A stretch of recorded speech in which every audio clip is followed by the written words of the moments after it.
देश की 56 राज्यसभा सीटों पर 27 फरवरी को चुनाव होना निर्धारित है, लेकिन 27 फरवरी से पहले ही कुछ सांसद अब राज्यसभा के सदस्य बन चुके हैं, यानी उनकी जीत को डिक्लेयर कर दिया गया है।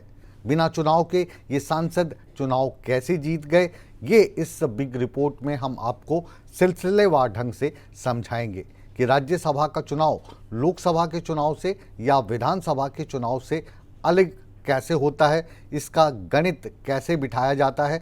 ये सारी तफसील से रिपोर्ट हम पेश करने जा रहे हैं बिग न्यूज़ बिग शो की पहली बड़ी रिपोर्ट के तौर पर।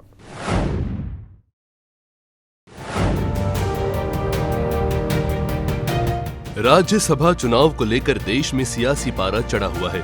राज्यसभा की 56 सीटों के लिए 27 फरवरी को चुनाव होना है। इस बीच 56 सीटों में से 37 सीटों पर नेता निर्विरोध निर्वाचित हो गए हैं। चलिए आपको उन बड़े चेहरों से भी रूबरू करवाते हैं जो निर्विरोध राज्यसभा पहुंच चुके हैं।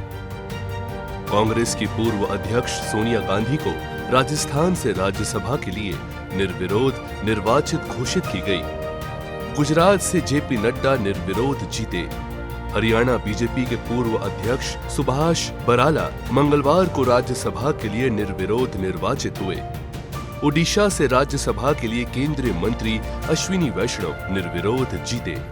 महाराष्ट्र से राज्यसभा के लिए निर्विरोध जीत हासिल करने वालों में बीजेपी के अशोक चव्हाण शामिल हैं।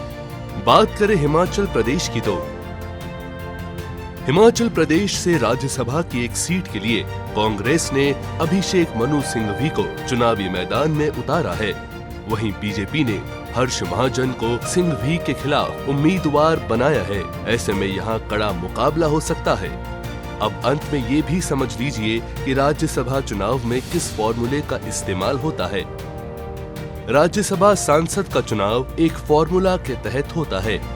इसमें एक सांसद को कितने वोटों की जरूरत है ये पहले से तय होता है। दरअसल इसमें एक विधानसभा के कुल विधायकों की संख्या को 100 से गुणा किया जाता है और इसे राज्य की कुल राज्यसभा सीटों में +1 जोड़कर भाग किया जाता है। जो संख्या आती है उसमें एक जोड़ने के बाद वो एक राज्य में राज्यसभा सीट जीतने के लिए वोट की संख्या होती है। बहरहाल अब 27 फरवरी को वोटिंग राज्यसभा की 19 सीटों के लिए ही होगी। इसको लेकर मतगणना भी 27 फरवरी की शाम 5 बजे से शुरू होगी। कई सीटों पर मुकाबला रोचक भी होने वाला है, जिस पर सभी की निगाहें टिकी हुई है। सूर्य समाचार के लिए ब्यूरो रिपोर्ट।